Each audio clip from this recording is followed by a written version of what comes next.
Avec 8 voitures s'étant élancées samedi matin pour un sprint de 180 minutes, les biplaces sont forcément assurées une bonne partie du show sur le circuit de Zolder. Et la première à faire parler d'elle était la 304 Sautraplan TRS Racing qui se propulsait aux commandes du classement avant de perdre du temps à 2 reprises, victime de soucis d'échappement.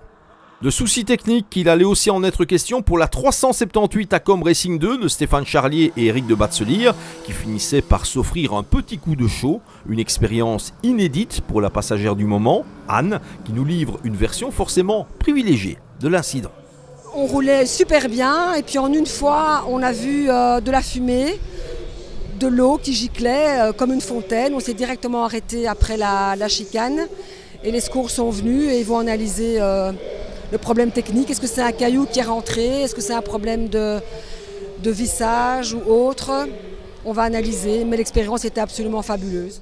Comme pour la lutte au classement général, 3 équipages allaient croiser le fer durant ces 180 minutes de course avec 5 arrêts au stand obligatoire. On retrouve ainsi parmi ceux qui revendiquaient l'or la 365 Carpas LRE by DRT de Stéphane Lemré et Philippe Reinens, la 328 Jack Motors by MTE de Laurent Jaspers, Lorenz Stamen et Nicolas Nullens et la 323 TML Racing de Baudouin et Florent de Liedekerk associés à Charles-Bernard Reger.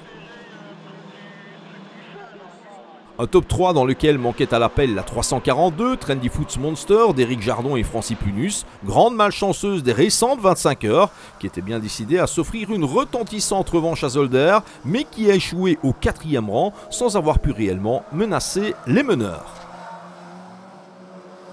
Au terme de ces 180 minutes menées tambour battant, le clan TML Racing décrochait la plus petite marche du podium, n'étant pas peu fier d'avoir poussé la notion de course en famille à son paroxysme dans un esprit typiquement biplace.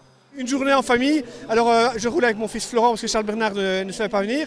Et alors je crois que j'étais l'Ironman l'année passée pour 3 heures ici à Zolder seul, comme pilote. Alors ici j'ai mon fils qui est venu pendant 3 heures comme passager, donc c'est l'Ironman du passager cette année-ci.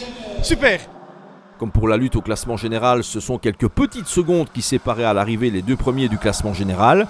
Et la 365 Carpas LRE by DRT s'en retournait avec la médaille d'argent. Ce qui signifie que les grands vainqueurs de Zolder étaient la 328 Jack Motors by MTE que se partageaient Laurent Jaspers, Lorenz Stamen et Nicolas Nullens. Ils n'ont rien lâché et la victoire leur a tendu les bras. Bien joué. La voiture marchait bien, l'équipe a bien fait ça et avec Laurens la première fois qu'il fait ça, c'était une chouette expérience.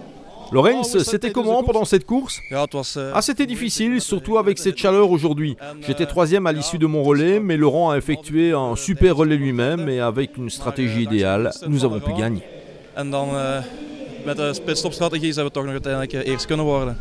Pour être complet, on mentionnera encore le top 5 de la 372 de Bersac Racing Team, avec Yves et Maxime de Bersac, mais aussi Charlie de Munter aux manettes, tandis que la seule biplace de la première génération engagée à Zolder, la 326 DDS Tavernier de Nicolas et Stéphane Tavernier, avait le bonheur de croiser le drapeau à damier.